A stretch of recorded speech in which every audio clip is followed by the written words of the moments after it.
Jr. So Joe Smith just got a reputation for knocking people out the ring, huh? That was a statement right there. I mean, he didn't go all the way out. Like B-Hop. Right there. A statement by Joe Smith Jr. Test. He earned it every which I like way, Joe Smith. from start to finish, and then closed the show at the beginning of round 9. Don't fuck around with the common man. Power of Joe Smith Jr. delivers in Vegas. Get your ass knocked out the ring. Test, it started with the spit like a shotgun jab. He landed a shotgun jab that hurt Eleider Alvarez. And got me thinking about Jesse Hart. Anyway, I'm TstreeT Controversy with FightView360.com. We cover every single major fight live. Yo, Joe Smith is on his way to a WBO title shot. Right?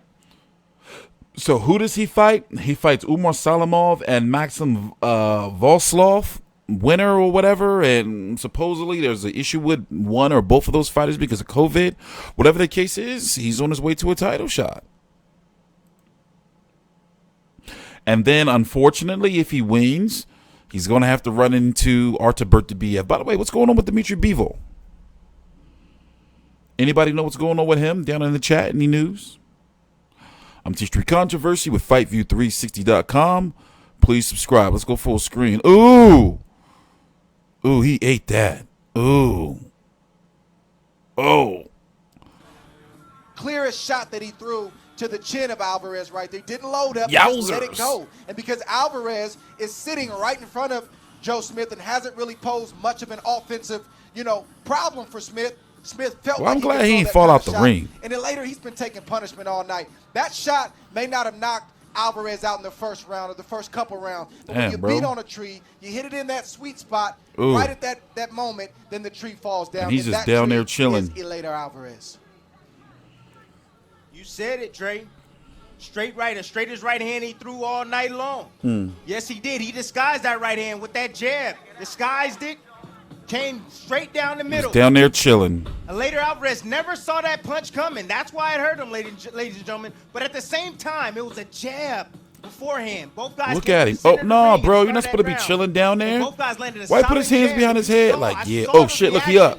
From Eleider, he bagged up. And that's when Smith Jr. came forward. He just went like, oh, shit. There's no time to be napping. You're in a fight, mate.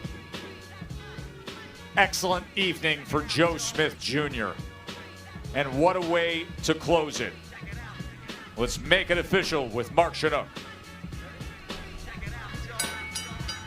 Ladies and gentlemen, here inside the MGM Grand, Sullivan Barrera broke his jaw. Stop to this bout at 26 seconds of round number 9. Declaring your winner by technical knockout, Joe the Beast Smith Jr. Shout out to Joe Smith. He landed 135 punches in that fight. 125 of them were power punches, Dre, including that beautiful straight right to the chin. Your final thoughts on Joe Smith Jr.'s performance? Well, first and foremost, just congratulations to Joe Smith and his team. It's hard not to like his team. They're very humble people, but they believe in what they have. They're not trying to be anything other than who they are. He's blue collar. He's just a guy who works hard, and sometimes he comes up short in fights, punch and stats. oftentimes he doesn't. And I think he's an overachiever in the sport, and I'm just happy that a guy in Joe Smith is getting a second opportunity at a world title. And I'm not a guy who likes to retire a fighter, on air. I think a fighter has earned the right to go as long as they want to go, but I think Eleider Alvarez has to take a long, hard look at his career, look at the age, look at the miles that he has, and make not a business decision, but a family decision. And Joe Smith Jr. is with Bernardo. Let's listen to the post-fight interview. Joe, everybody knows what they're going to get when you step in the ring. Their corner said, look, he's a one-trick pony, but tonight it worked. His right's supposed to be his weapon. That's how you ended the fight. Talk to me about that finish. Coming into this camp, I knew I had to work on my boxing. I wanted to be sharp, throw a lot of straight punches. I watched his fight with Kovalev, and Kovalev kind of set the way to beat him. So we watched that and we worked off of it. you know. And I knew coming in today I had to box a little bit more because he's got that great right hand. You know, he caught me with it a couple of times, but, you know, I could take a punch too. So Yes, you can. you know, it came right back. You know, every time he hit me, I wanted to come right back to stop him in his tracks, you know, and I did that tonight. I stuck to my game plan, you know, and it was a great night.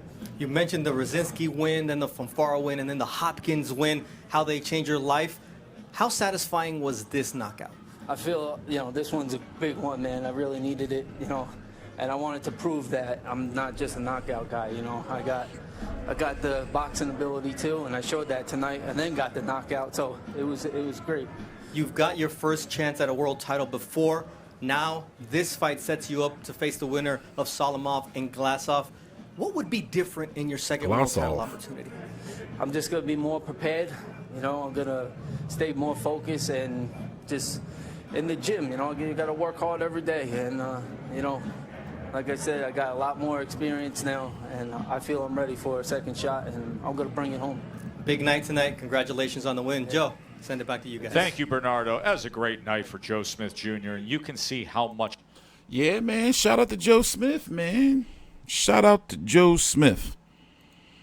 You know, can you say he's an overachiever? I guess. Is that like disrespectful to say this? So here's the guy who's supposed to be fighting Umar Salamov for the WBO interim title, or what's the deal? And then Joe Smith will fight the winner of that. And basically the winner of that will fight Artur Beterbiev. And then whatever Dmitry Bivol is going to do. But in regards to saying Eleider Alvarez should retire, I don't know about that injury ward. I don't know. For crying out loud, he's only lost 2 fights in the last, what? He is only lost 2 fights overall. Like, so calling for him to retire, it's just like, you know, I don't know. I don't agree with that. He's 36 years old, yes, but he's fucking, you know, 26 fights, mate. 27 fights. So that's pretty much it on my end. Look how they got all the security and everything around him. Oh, this is Clay Collard beating up this man right in the neck. That stings. All right, well, I'm getting out of here. Going to head over to UFC now. I'm TstreeT Controversy with FightView360.com. Please subscribe.